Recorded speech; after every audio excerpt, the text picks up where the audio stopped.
सच्चिदानंद परब्रह्मा पुरुषोत्तम परमात्मा श्री भगवती समेत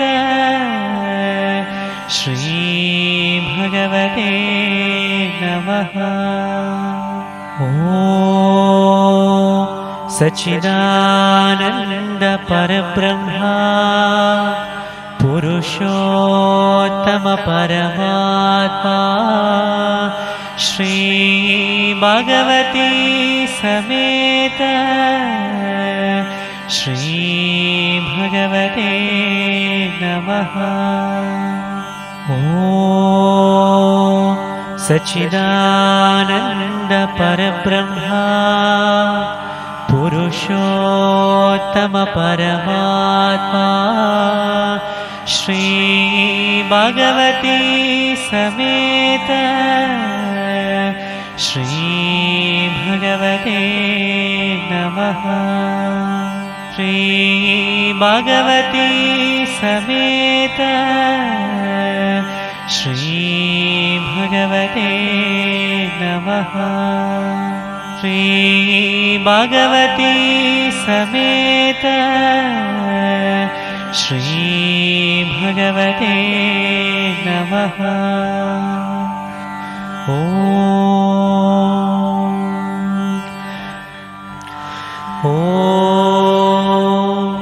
त्वमेव माताश्च पिता त्वमेव त्वमेव बन्धुश्च सखा त्वमेव त्वमेव विद्या द्रविणं त्वमेव त्वमेव सर्वं मम देवदेव त्वमेव सर्वं मम देवदेव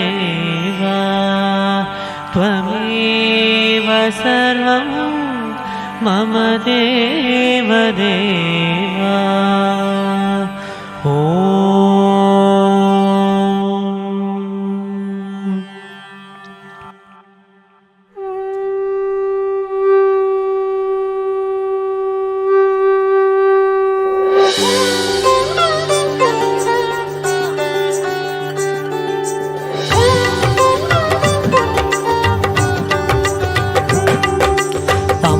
भगवान अम्मा भगवान अम्मा भगवान हरे हरे अम्मा भगवान अम्मा भगवान अम्मा भगवान हरे हरे अम्मा भगवान अम्मा भगवान अम्मा भगवान हरे हरे अम्मा भगवान अम्मा भगवान अम्मा भगवान हरे हरे अम्मा भगवान हरे हरे अम्मा भगवान हरे हरे।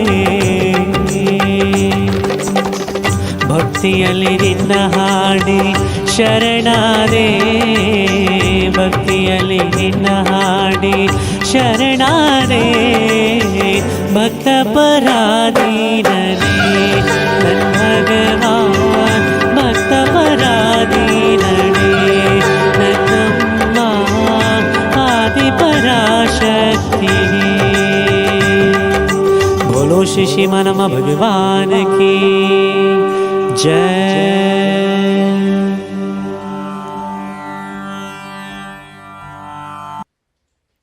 ಎಲ್ಲರಿಗೂ ನಮಸ್ತೆ. ಶ್ರೀ ಪರಂಜ್ಯೋತಿ ಭಗವತಿ ಶರಣಂ. ಇವಾಗ ನಾವೆಲ್ಲರೂ ಕೂಡ ಶ್ರೀ ಪರಂಜ್ಯೋತಿ ವರದೀಕ್ಷ ಮಾಲವನ್ನು ಧರಿಸುವ ವಿಧಾನವನ್ನು ಕಲಿತ್ಕೊಳ್ಳೋಣ. ಶ್ರೀ ಪರಂಜ್ಯೋತಿ ಭಗವತಿ ವರದೀಕ್ಷ ಮಾಲೆಯ ಮಹತ್ವವನ್ನು ಮೊದಲು ತಿಳ್ಕೊಳ್ಳೋಣ. ಶ್ರೀ ಪರಂಜ್ಯೋತಿ ಧರ್ಮವು 4 ಪ್ರಮುಖ ಗುರಿಗಳನ್ನು ಹೊಂದಿದೆ. ಮೊದಲನೇದು ಫುಲ್ಫಿಲ್ಮೆಂಟ್, ಟ್ರಾನ್ಸ್ಫರ್ಮೇಷನ್, ಫ್ರೀಡಮ್, ಅವೇಕನಿಂಗ್. ಸಂತೃಪ್ತಿ, ಪರಿವರ್ತನೆ, ಸ್ವತಂತ್ರತೆ, ಜಾಗೃತಿ. ಶ್ರೀ ಪರಂಜ್ಯೋತಿ ಭಗವತಿ ವರದೀಕ್ಷ ಮಾಲೆಯನ್ನು ಧರಿಸುವ ಮೂಲಕ ಪ್ರತಿಯೊಬ್ಬರಿಗೂ ಕೂಡ ತಮ್ಮ ಕೋರಿಕೆಗಳನ್ನು ಪೂರೈಸಿಕೊಳ್ಳುವುದಕ್ಕೆ ಸುಲಭವಾದ ಮಾರ್ಗವಾಗಿದೆ. ಯಾರು ಶ್ರೀ ಭಗವತಿ ವರದೀಕ್ಷೆ ಮಾಲೆಗಳನ್ನು ಧರಿಸ್ಕೊಳ್ತಾರೋ ಅವರು ಶ್ರೀ ಪರಂಜ್ಯೋತಿ ಭಗವತಿ ಅವರಿಂದ ಅವರ ಕೋರಿಕೆಗಳನ್ನು ಪೂರೈಸ್ಕೊಳ್ಳೋದಕ್ಕೆ ಉಡುಗೊರೆಗಳನ್ನು ಪಡ್ಕೊಳ್ತಾರೆ. ಈ ಕಾರ್ತಿಕ ಮಾಸದಲ್ಲಿ, ಈ ಶುಭ ಮಾಸದಲ್ಲಿ ನೀವು ಉಡುಗೊರೆಗಳನ್ನು ಪಡ್ಕೊಳ್ತೀರಾ. ಶ್ರೀ ಪರಂಜ್ಯೋತಿ ಭಗವತಿ ಧರ್ಮದಲ್ಲಿ ನವೆಂಬರ್ ತಿಂಗಳು ಕೃತಜ್ಞತೆ ಮಾಸ. ಆದ್ದರಿಂದ ನೀವು ಪರಂಜ್ಯೋತಿ ಭಗವತಿಯವರಿಂದ ಉಡುಗೊರೆಯನ್ನು ಸ್ವೀಕರಿಸ್ತೀರ. ನೀವು ಶ್ರೀ ಪರಂಜ್ಯೋತಿ ಭಗವತಿಯಿಂದ ಉಡುಗೊರೆಗಳನ್ನು ನೀವು ಸ್ವೀಕರಿಸಲು ಆಂತರಿಕವಾಗಿ ಮತ್ತು ಬಾಹ್ಯವಾಗಿ 21 ದಿನಗಳು ಸಾಧನೆಗಳನ್ನು ಮಾಡುವ ಮೂಲಕ ಸಿದ್ಧರಾಗ್ತೀರಾ.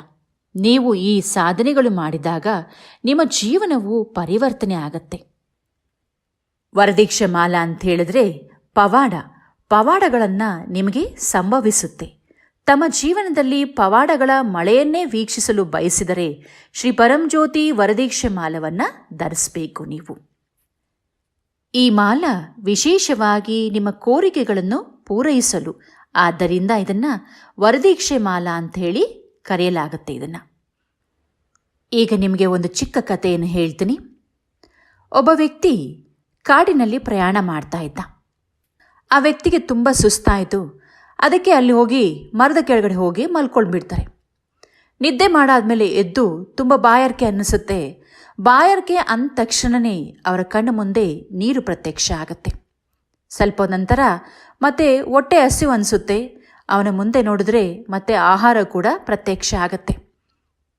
ಆ ವ್ಯಕ್ತಿ ಅಂದ್ಕೊಳ್ತಾರೆ, ಏನು ನಡೀತಾ ಇದೆ ಅಂತ ನೋಡಿದ್ರೆ ಆ ವ್ಯಕ್ತಿ ಮಲ್ಕೊಂಡಿರುವಂಥ ಸ್ಥಳ ಕಲ್ಪವೃಕ್ಷದ ಕೆಳಗಡೆ ಅವರು ಮಲ್ಕೊಂಡಿದ್ರು. ಆದ್ದರಿಂದ ಅವರ ಇಚ್ಛೆ ಈಡೇರ್ತಾ ಇತ್ತು. ನಿಮ್ಮೆಲ್ಲರಿಗೂ ಕೂಡ ಆ ಕಲ್ಪವೃಕ್ಷವನ್ನು ಪಡ್ಕೊಳ್ಬೇಕು ಅಂತ ಆಸೆ ಇದೆಯೇ ನಿಮಗೆ? ನೀವು ಕಲ್ಪವೃಕ್ಷದ ಬೀಜವನ್ನು ಪಡೆದುಕೊಳ್ತೀರಾ. ಆ ಬೀಜ ಯಾರೂ ಅಲ್ಲ, ನೀವೇ ಆ ಬೀಜವನ್ನು ಮಣ್ಣಿನಲ್ಲಿ ಇಡಬೇಕು, ನೀರನ್ನು ಹಾಕಬೇಕು, ಅದನ್ನು ಉತ್ತಮ ವಾತಾವರಣದಲ್ಲಿ ಇಡಬೇಕು, ಸೂರ್ಯನ ಬೆಳಕು ಅದರ ಮೇಲೆ ಬೀಳುವಂತೆ ನೋಡಿಕೊಳ್ಬೇಕು. ಆಗ ಮಾತ್ರನೇ ಸಸ್ಯವು ಬೆಳೆಯೋದಕ್ಕಾಗತ್ತೆ ಮತ್ತು ನಿಮಗೆ ಉತ್ತಮ ಫಲಿತಾಂಶವನ್ನು ನೀಡುತ್ತೆ ನಿಮಗೆ. ಹಾಗಾದರೆ ಅವು ಯಾವುದು ಅಂತ ಹೇಳಿಬಿಟ್ಟು ಇವಾಗ ನಾವು ನೋಡೋಣ. ನೀವು ಕೇವಲ 7 ನಿಯಮಗಳನ್ನು ನೀವು ಮಾತ್ರ ಅನುಸರಿಸಬೇಕು. ಆಗ ನೀವು ಖಂಡಿತವಾಗಿಯೂ ಕೂಡ ವರಗಳನ್ನು ಪಡ್ಕೊಳ್ತೀರ. ನೀವು ಈ ಮಾಲವನ್ನು 21 ದಿನಗಳ ಕಾಲ ಧರಿಸಬೇಕು.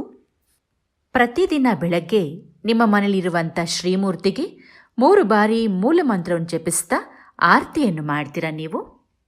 ಆಮೇಲೆ ತ್ವಮೇವ ಮಾತಾ ಪಿತಾ ತ್ವಮೇವ ಮತ್ತು ಅಮ್ಮ ಭಗವಾನ್ ಅರೆ ಅರೆ ಅಂತ ಹೇಳಿಬಿಟ್ಟು ಈ ಶ್ಲೋಕಗಳ ಸಂಪೂರ್ಣ ಶ್ಲೋಕವನ್ನು ಹೇಳಿಕೊಳ್ತಾ ಶ್ರೀ ಪರಂಜ್ಯೋತಿ ಭಗವತಿಗೆ ಸಾಷ್ಟಾಂಗ ನಮಸ್ಕಾರವನ್ನು ಮಾಡಿಕೊಳ್ತೀರಾ. ಮತ್ತು ಶ್ರೀ ಶ್ರೀ ಭಗವಾನ್ ದಿವ್ಯಮಂಗಳ ಸ್ವರೂಪಂ ಪಾದಪಂಕಜ ಪೂಜನಂ ಸದಾ ಪ್ರಣಮಾಮ್ಯಹಂ. ಪಾದಕ ಶ್ಲೋಕವನ್ನು ಪಠಿಸುವ ಮೂಲಕ ಶ್ರೀಮೂರ್ತಿಗೆ ಅಥವಾ ಪಾದಕಗಳಿಗೆ ಹೂಗಳಿಂದ ಮತ್ತು ಅಕ್ಷತೆಗಳಿಂದ ಪೂಜೆ ಮಾಡಬೇಕು. ಮತ್ತು ಅಮ್ಮ ಭಗವಾನವರ ಸ್ತುತಿಯನ್ನು ಮಾಡ್ತಾ ನಿಮ್ಮ ಕಣ್ಣಿಗೆ ಅಮ್ಮ ಭಗವಾನ್ ಡಾಲರನ್ನು ಸ್ಪರ್ಶಿಸಬೇಕು. ಆ ಸ್ತುತಿ ಅಂತ ಹೇಳಿದ್ರೆ ಅಮ್ಮ ಭಗವಾನವರ ಪವಾಡಗಳ ಶ್ರೇಷ್ಠತೆಯ ಬಗ್ಗೆ ನಿಮಗೆ ವಿವರಿಸುತ್ತದೆ ಅದು. ಮತ್ತು ನೀವು ಎಲ್ಲರ ಮೇಲೆ ದಯೆ ಮತ್ತು ಪ್ರೀತಿಯಿಂದ ಇರಬೇಕು. ಇದು ತುಂಬ ಪ್ರಮುಖ ನಿಯಮ. ಇದು ಷರತ್ತುಗಳಲ್ಲಿ ಇದು ಒಂದಾಗಿದೆ. ನೀವು ಯಾವುದೇ ವ್ಯಕ್ತಿಗೆ ಅಥವಾ ಯಾವುದೇ ಜೀವಿಗಳಿಗೆ ನೋವನ್ನು ಕೊಡಬಾರದು. ಪ್ರತಿಯೊಬ್ಬರ ಜೀವನದಲ್ಲೂ ಕೂಡ ತಂದೆ ತಾಯಿ ಬಹಳ ಮುಖ್ಯ. ಆದ್ದರಿಂದ ಈ 21 ದಿನಗಳಲ್ಲಿ ನೀವು ಅವರಿಗೆ ಪಾದಪೂಜೆಯನ್ನು ಮಾಡಬೇಕು ಮತ್ತು ಅವರಿಂದ ಆಶೀರ್ವಾದವನ್ನು ಪಡೆದುಕೊಳ್ಬೇಕು ನೀವು. ಮತ್ತು ನೀವು ಏಕಂ ಪ್ರಾರ್ಥನೆಯನ್ನು ಮಾಡಬೇಕು. ಇಲ್ಲಿ ವಿಡಿಯೋನು ನಿಮಗೆ ತೋರಿಸ್ತೀವಿ. ಆ ವಿಡಿಯೋನು ನೋಡ್ತಾ ನೀವು ನಿಮ್ಮ ದೈವದ ಒಂದಿಗೆ ಸಂಪರ್ಕವನ್ನು ಹೊಂದಿಕೊಳ್ತೀರಾ ನೀವು. ಮತ್ತು ಏಕಂ ಆರೋಗ್ಯ ಅಭ್ಯಾಸವನ್ನು ಮಾಡ್ತೀರಾ. ನೀವು ಇದನ್ನು ಮಾಡಿದಾಗ ನಿಮಗೆ ದೈವಿಕ ಆರೋಗ್ಯ, ಮಾನಸಿಕ ಆರೋಗ್ಯ ಮತ್ತು ಆಧ್ಯಾತ್ಮಿಕ ಆರೋಗ್ಯವನ್ನು ಪಡ್ಕೊಳ್ತೀರಾ. ನೀವು 21 ದಿನಗಳ ನಂತರ ಶ್ರೀ ಪರಂಜ್ಯೋತಿ ಭಗವತಿ ವರದೀಕ್ಷೆ ಮಾಲೆಯನ್ನು ಮುಗಿಸಿದ ನಂತರ ನೀವು ಸತ್ಯಲೋಕದಿಂದ ಶ್ರೀ ಪರಂಜ್ಯೋತಿ ಭಗವತಿ ದರ್ಶನವನ್ನು ಆನ್ಲೈನ್ನಲ್ಲಿ ನೀವು ವೀಕ್ಷಿಸಬಹುದು. ಮತ್ತು ಶ್ರೀ ಪರಂಜ್ಯೋತಿ ವರದೀಕ್ಷೆ ಮಾಲಾ ದರ್ಶನ ಡಿಸೆಂಬರ್ 5ನೇ ತಾರೀಕು ಆನ್ಲೈನ್ನಲ್ಲಿ ನಡೆಯುತ್ತೆ. ಪ್ರತಿ ಭಾನುವಾರ ಮತ್ತು ಬುಧವಾರ ಬೆಳಗ್ಗೆ 6 ಗಂಟೆಗೆ ಪ್ರಾರಂಭ ಆಗುತ್ತೆ. ಎಲ್ಲರೂ ಮುಖ್ಯವಾಗಿ ಗಮನಿಸಬೇಕು, ಆ ಸಮಯದಲ್ಲಿ ದರ್ಶನದಲ್ಲಿ ಸೂಚನೆಗಳನ್ನು ನಿಮಗೆ ನೀಡಲಾಗುವುದು.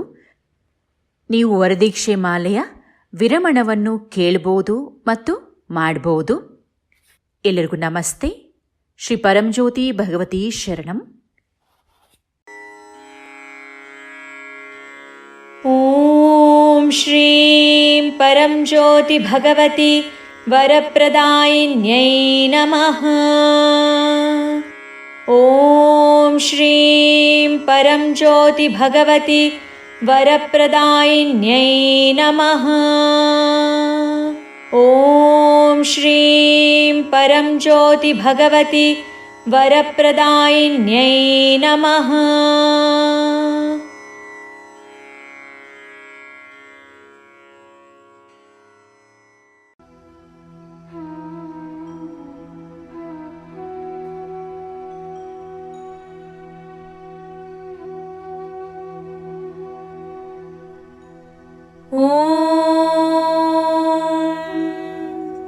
श्री श्री भगवान् दिव्यमङ्गलस्वरूपं पादपङ्कजपूजनं सदा प्रणमाम्यहम्. श्री श्री भगवती सर्वशक्तिस्वरूपं पादपङ्कजपूजनं सदा प्रणमाम्यहम्. श्री श्री भगवान् गम्भीरकारुण्यरूपं पादपङ्कजपूजनं सदा प्रणमाम्यहम्. श्री श्री भगवती जगन्मोहनस्वरूपं पादपङ्कजपूजनं सदा प्रणमाम्यहम्. श्री श्री भगवान् पद्मावती वल्लभा पादपङ्कजपूजनं सदा प्रणमाम्यहम्. श्री श्री भगवती भक्तहृदयविहारिणी पादपङ्कजपूजनं सदा प्रणमाम्यहम्. श्री श्री भगवान् जीवन्मुक्तिप्रदाता पादपङ्कजपूजनं सदा प्रणमाम्यहम्. श्री श्री भगवती जगदेकनायकी पादपङ्कजपूजनं सदा प्रणमाम्यहम्. श्री श्री भगवान् सर्वमङ्गलशोभिताय पादपङ्कजपूजनं सदा प्रणमाम्यहम्. श्री श्री भगवती सर्वाभीष्टप्रदायिनी पादपङ्कजपूजनं सदा प्रणमाम्यहम्. श्री श्री भगवान् महाविष्णुरूपाय पादपङ्कजपूजनं सदा प्रणमाम्यहम्. श्री श्री भगवती अष्टलक्ष्मी तत्त्वधारिणी पादपङ्कजपूजनं सदा प्रणमाम्यहम्. श्री श्री भगवान् नित्यकल्याणनिधये पादपङ्कजपूजनं सदा प्रणमाम्यहम्. श्री श्री भगवती त्रिशक्तिस्वरूपिणी पादपङ्कजपूजनं सदा प्रणमाम्यहम्. श्री श्री भगवान् सर्वलोकपूजिताय पादपङ्कजपूजनं सदा प्रणमाम्यहम्. श्री श्री भगवती सर्वदेव पूजिताय पादपङ्कजपूजनं सदा प्रणमाम्यहम्। श्री श्री भगवान् मधुरहृदयाय पादपङ्कजपूजनं सदा प्रणमाम्यहम्। श्री श्री भगवती मन्दस्मितवदनाय पादपङ्कजपूजनं सदा प्रणमाम्यहम्। श्री श्री भगवान् मोक्षप्रदाता पादपङ्कजपूजनं सदा प्रणमाम्यहम्। श्री श्री भगवती ऐश्वर्यप्रदायिनी पादपङ्कजपूजनं सदा प्रणमाम्यहम्। श्री श्री भगवान् परब्रह्मस्वरूपाय पादपङ्कजपूजनं सदा प्रणमाम्यहम्। पादपङ्कजपूजनं सदा प्रणमाम्यहम्। पादपङ्कजपूजनं सदा प्रणमाम्यहम्। प्रणमाम्यहम्। प्रणमाम्यहम्। ॐ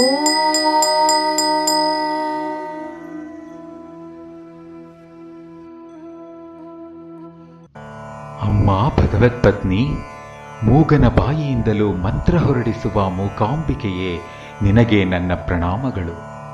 ಹೇ ಜ್ಞಾನಸ್ವರೂಪಿಣಿ, ಮೂಢರಿಗೂ ಜ್ಞಾನ ಪ್ರಸಾದಿಸುವ ಜ್ಞಾನಪ್ರಸೂನಾಂಬ, ನಿನಗೆ ನನ್ನ ಪ್ರಣಾಮಗಳು. ಹೇ ಪ್ರೇಮ ಸ್ವರೂಪಿಣಿ, ಕ್ರೂರನ ಮೇಲೂ ಕರುಣೆ ಹರಿಸುವ ಕಾಮಾಕ್ಷಿಯೇ, ನಿನಗೆ ನನ್ನ ಪ್ರಣಾಮಗಳು. ಹೇ ಭವಭಯಹಾರಿಣಿ, ಪ್ರಾಪಂಚಿಕ ಭ್ರಮೆಯನ್ನು ತೊಲಗಿಸುವ ಭ್ರಮರಾಂಬಿಕೆಯೇ, ನಿನಗೆ ನನ್ನ ಪ್ರಣಾಮಗಳು. ಹೇ ಮಹಾಕಾಳಿ, ದುರ್ಗತಿ ಹೊಂದಿದವರಿಗೂ ಸದ್ಗತಿಯನ್ನು ಪ್ರಸಾದಿಸುವ ಶ್ರೀ ದುರ್ಗೆಯೇ, ನಿನಗೆ ನನ್ನ ಪ್ರಣಾಮಗಳು. ಹೇ ಆಶ್ರಿತ ಜನಪಾಲಿನಿ, ಬೇಡಿದ್ದನ್ನೆಲ್ಲ ನೀಡುವ ಅನ್ನಪೂರ್ಣೆಯೇ, ನಿನಗೆ ನನ್ನ ಪ್ರಣಾಮಗಳು. ಹೇ ಆರ್ತಜನ ರಕ್ಷಕಿ, ಅರ್ಥನಿಗೂ ಅನುಗ್ರಹವನ್ನು ನೀಡುವ ಅಲಮೇಲು ಮಂಗ, ನಿನಗೆ ನನ್ನ ಪ್ರಣಾಮಗಳು. ಹೇ ವರದಾಯಿನಿ, ಐಶ್ವರ್ಯವನ್ನು ಪ್ರಸಾದಿಸುವ ಶ್ರೀ ಮಹಾಲಕ್ಷ್ಮಿಯೇ, ನಿನಗೆ ನನ್ನ ಪ್ರಣಾಮಗಳು.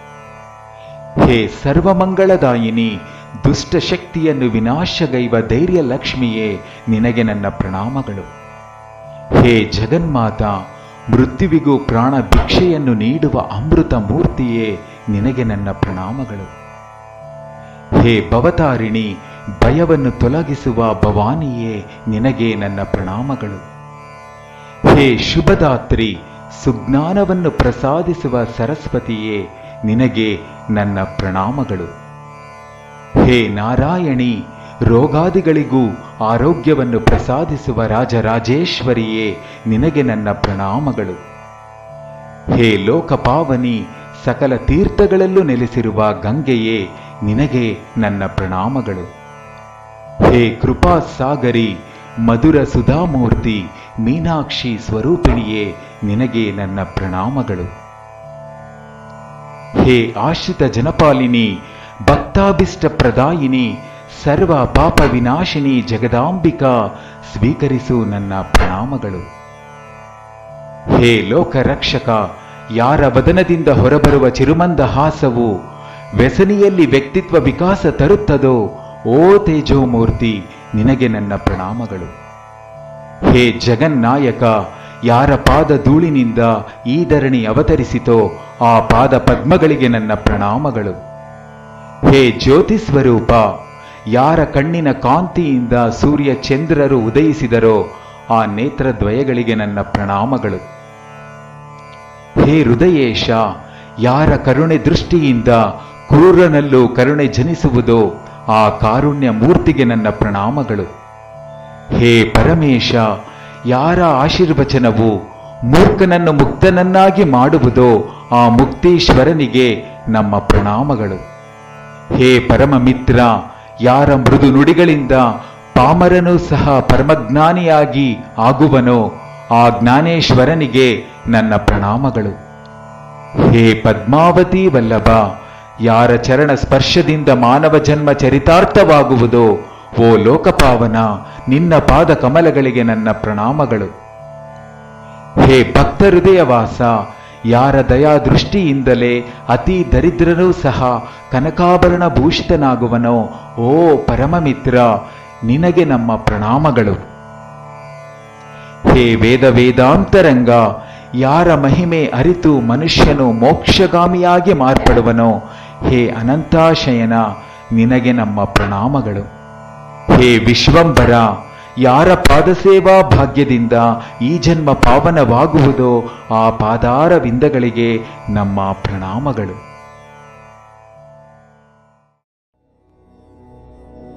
ಹಂಸಾ ಸೋಹಂ ಏಕಂ.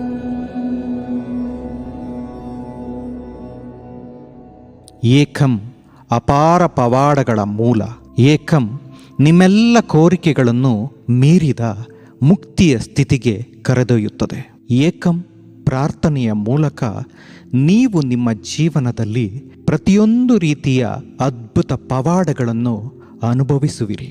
ನೀವು ಮಾಡುವ ಎಲ್ಲದರಲ್ಲೂ ದೈವಿಕ ರಕ್ಷಣಾ ಕವಚವನ್ನು ದಿನವಿಡೀ ಅನುಭವಿಸುವಿರಿ. ಏಕಂ ಪ್ರಾರ್ಥನೆಯಲ್ಲಿ ನೀವು ನಿಮ್ಮ ದೇಹವು ನೆಲದೊಂದಿಗೆ ನೇರವಾದ ಸಂಪರ್ಕದಲ್ಲಿರದೆ ಒಂದು ಚಾಪೆ ಅಥವಾ ಕುಶನ್ನ ಮೇಲೆ ಕುಳಿತುಕೊಳ್ಳಬೇಕು.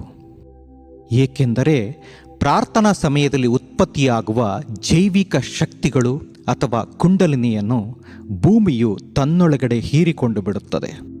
ನಿಮ್ಮ ಬೆನ್ನನ್ನು ನೇರವಾಗಿಟ್ಟುಕೊಂಡು ಆರಾಮದಾಯಕವಾದ ಭಂಗಿಯಲ್ಲಿ ಕುಳಿತುಕೊಳ್ಳಿ. ನಿಮ್ಮ ಕಣ್ಣುಗಳನ್ನು ಮುಚ್ಚಿ 3 ಬಾರಿ ಆಳವಾಗಿ ಉಸಿರಾಡಿ.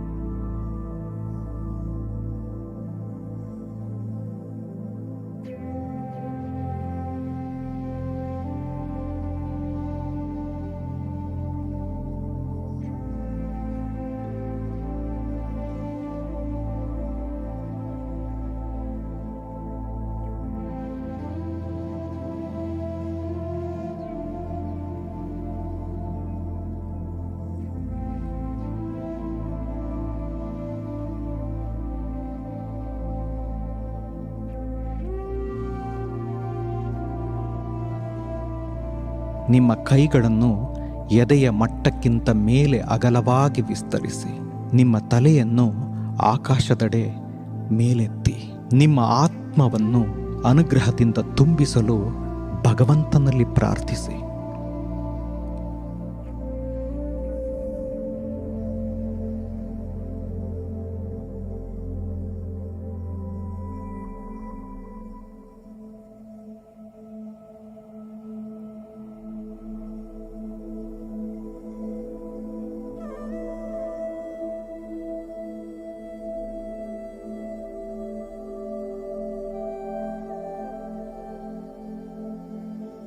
ನಿಧಾನವಾಗಿ ನಿಮ್ಮ ತಲೆಯನ್ನು ನಿಮ್ಮ ಹೃದಯವನ್ನು ನೋಡುತ್ತಿರುವಂತೆ ಕೆಳಗೆ ಬಗ್ಗಿಸಿ. ಈಗ ನಿಮ್ಮ 2 ಕೈಗಳಿಂದ ನಿಮ್ಮ ಹೃದಯದ ಭಾಗವನ್ನು ಸ್ಪರ್ಶಿಸಿ ಏಕಂ ಮಂತ್ರವನ್ನು 7 ಬಾರಿ ಪಠಿಸಿ. ಏಕಂ ಮಂತ್ರವನ್ನು ಜಪಿಸುವುದರಿಂದ ನೀವು ಭಗವಂತನಲ್ಲಿ ಒಂದಾಗುವಿರಿ. ಏಕಂ ಮಂತ್ರವು ನಿಮ್ಮ ಪ್ರಾರ್ಥನೆಗಳನ್ನು ನೆರವೇರಿಸುವಂತೆ ಏಕಂನ ಶಕ್ತಿಯನ್ನು ಕೂಡಲೇ ಹೊಂದುವಂತೆ ಮಾಡುತ್ತದೆ.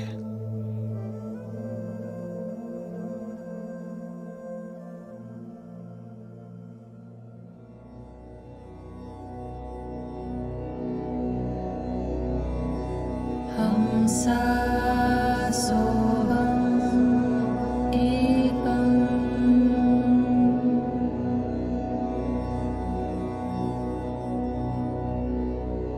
ಹಂಸಾ ಸೋಹಂ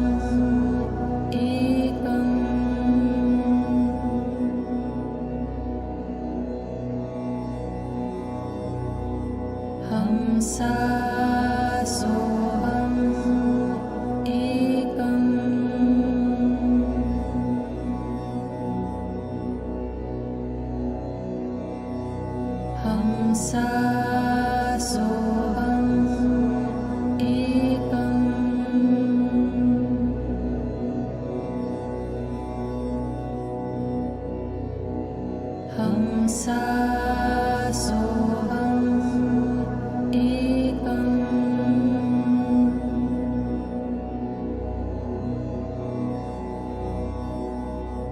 हंसा सोऽहम् एकम्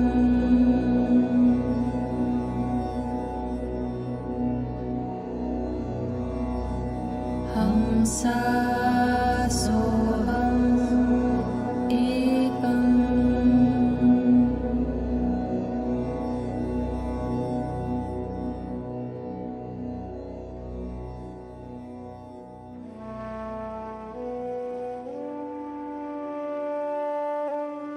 ನಿಮ್ಮ ಹೃದಯದಲ್ಲಿ ನೆಲೆಸಿರುವ ಅಂತರ್ಯಾಮಿ ಭಗವಂತನ ಜೊತೆ ಭಾವನಾಪೂರ್ವಕವಾಗಿ ಮಾತನಾಡಿ. ನಿಮ್ಮ ಹೆತ್ತವರು, ಸ್ನೇಹಿತ, ಮಗು ಅಥವಾ ಆತ್ಮೀಯರೊಂದಿಗೆ ಮಾತನಾಡುವ ಹಾಗೆ ಮಾತನಾಡಿ. ನಿಮ್ಮ ಪ್ರಾರ್ಥನೆಯನ್ನು ನೆರವೇರಿಸಲು ಭಗವಂತನಲ್ಲಿ ಬೇಡಿ.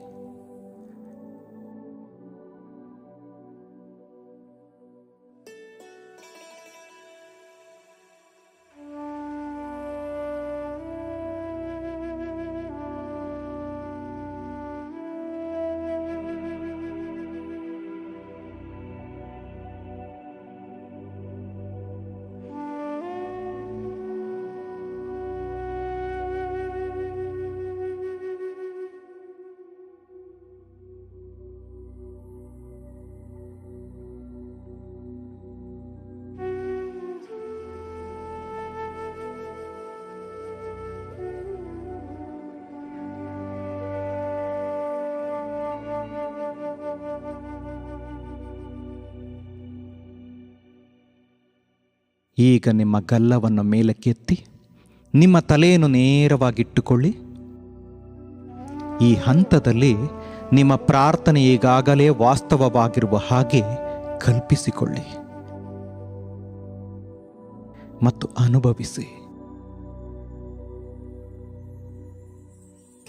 ಈ ಹೊಸ ವಾಸ್ತವವನ್ನು ನಿಮ್ಮ ಎಲ್ಲ ಇಂದ್ರಿಯಗಳೊಂದಿಗೆ ನಿಮ್ಮಿಂದ ಸಾಧ್ಯವಾದಷ್ಟು ಸ್ಪಷ್ಟವಾಗಿ ಅನುಭವಿಸಿ. ಈ ಹೊಸ ವಾಸ್ತವವನ್ನು ಸಂತೋಷದಿಂದ ಅನುಭವಿಸಿ.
ಈಗ ನಿಮ್ಮ ಅಂಗೈಗಳನ್ನು ನಿಮ್ಮ ಮುಂದಿರುವ ನೆಲದ ಮೇಲೆ ಇರಿಸಿ ಶರಣಾಗತಿಯಿಂದ ನಿಮ್ಮ ದೇಹವನ್ನು ಬಗ್ಗಿಸಿ.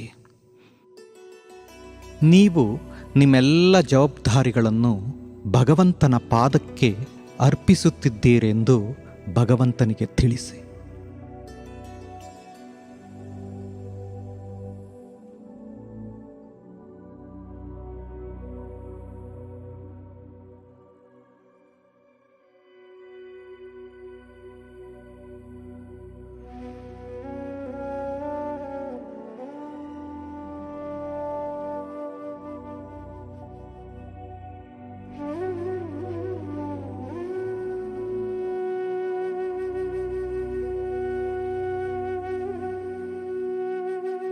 ನೇರವಾಗಿ ಕುಳಿತುಕೊಂಡು ನಿಮ್ಮ ಅಂಗೈಗಳನ್ನು ನಿಮ್ಮ ಹೃದಯದ ಮುಂದೆ ನಮಸ್ಕಾರ ಮುದ್ರೆಯಲ್ಲಿ ಇಟ್ಟುಕೊಳ್ಳಿ.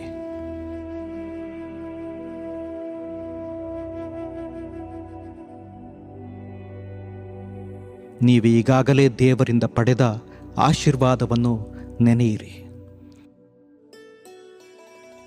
ಆ ಭಗವಂತನು ಪ್ರತಿ ಬಾರಿಯೂ ನಿಮಗೆ ಆಶೀರ್ವಾದವನ್ನು ನೀಡಿರುವುದಕ್ಕೆ, ನಿಮ್ಮನ್ನು ರಕ್ಷಿಸಿದ್ದಕ್ಕಾಗಿ ನಿಮ್ಮ ಕೃತಜ್ಞತೆಗಳನ್ನು ವ್ಯಕ್ತಪಡಿಸಿ.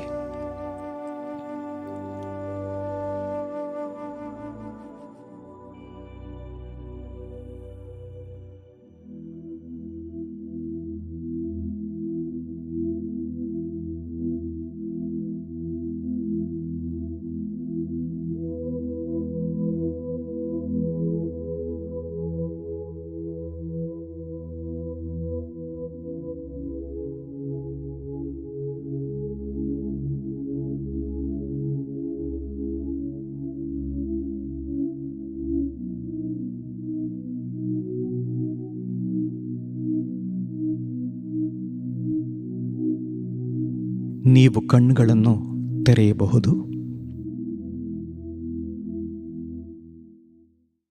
ಇದು ಏಕಂ ಆರೋಗ್ಯ ಅಭ್ಯಾಸ. ಇದನ್ನು ಬೆಳಗ್ಗಿನ ಜಾವ ಮಾಡುವುದು ಉತ್ತಮ. ಇದರಿಂದಾಗಿ ದಿನವಿಡೀ ನಿಮ್ಮ ರೋಗ ನಿರೋಧಕ ಶಕ್ತಿಯು ಹೆಚ್ಚಾಗಿರುತ್ತದೆ. ಇದನ್ನು ದಿನಕ್ಕೆ 3 ಬಾರಿ ಬೇಕಾದರೂ ಮಾಡಬಹುದು. ಈ ಏಕಂ ಆರೋಗ್ಯ ಅಭ್ಯಾಸದ ಭಾಗವಾಗಿ ನೀವು ಪರಿಕ್ರಮ ಪ್ರಾಣಾಯಾಮವನ್ನು ಮಾಡಲಿದ್ದೀರಿ.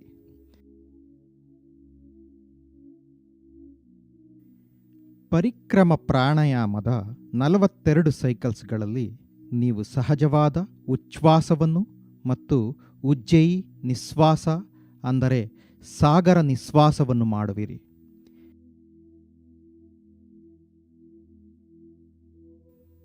ನಲವತ್ತೆರಡು ಬಾರಿ ಈ ರೀತಿ ಉಸಿರಾಟದ ನಂತರ ನೀವು ಸಂಪೂರ್ಣವಾಗಿ ಶ್ವಾಸವನ್ನು ಹೊರಗೆ ಬಿಟ್ಟು ಕುಂಭಕದಲ್ಲಿರುವಿರಿ ಮತ್ತು ಹಂಸ ಜಪವನ್ನು 21 ಬಾರಿ ಆಲಿಸುವಿರಿ.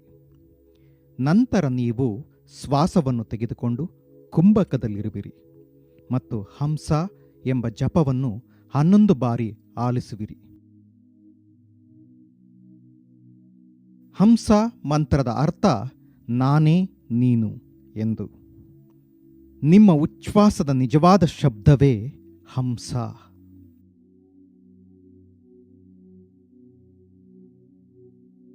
ಹಾಗಾದರೆ ಪ್ರಾರಂಭಿಸೋಣ. ದಯವಿಟ್ಟು ಒಂದು ಚಾಪೆ ಅಥವಾ ಕುಶನ್ನ ಮೇಲೆ ಸುಖಾಸನದಲ್ಲಿ ಅಥವಾ ವಜ್ರಾಸನದಲ್ಲಿ ಕುಳಿತುಕೊಳ್ಳಿ. ಒಂದು ವೇಳೆ ನಿಮ್ಮ ಮೊಣಕಾಲಿನಲ್ಲಿ ಸಮಸ್ಯೆ ಇದ್ದರೆ ನೀವು ಕುರ್ಚಿಯನ್ನು ಬಳಸಬಹುದು ಹಾಗೂ ನಿಮ್ಮ ಎರಡೂ ಪಾದಗಳು ನೆಲದ ಮೇಲೆ ಊರಿರಲಿ.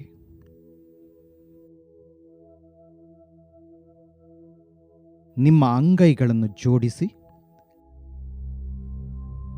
ಕಣ್ಗಳನ್ನು ಮುಚ್ಚಿ ಈಗ ಭಗವಂತನಲ್ಲಿ ಪ್ರಾರ್ಥಿಸಿ ನಿಮ್ಮೊಳಗೆ 3 ಮಹಾನ್ ಶಕ್ತಿಗಳಾದ ಪ್ರಾಣಶಕ್ತಿ, ಓಜಸ್ ಅಥವಾ ರೋಗ ನಿರೋಧಕ ಶಕ್ತಿ ಮತ್ತು ತೇಜಸ್ ಅಥವಾ ದೇಹವನ್ನು ಬೆಳೆಸುವ ಶಕ್ತಿಯನ್ನು ನಿಮ್ಮೊಳಗಡೆ ತುಂಬಿಸುವಂತೆ ಪ್ರಾರ್ಥಿಸಿ.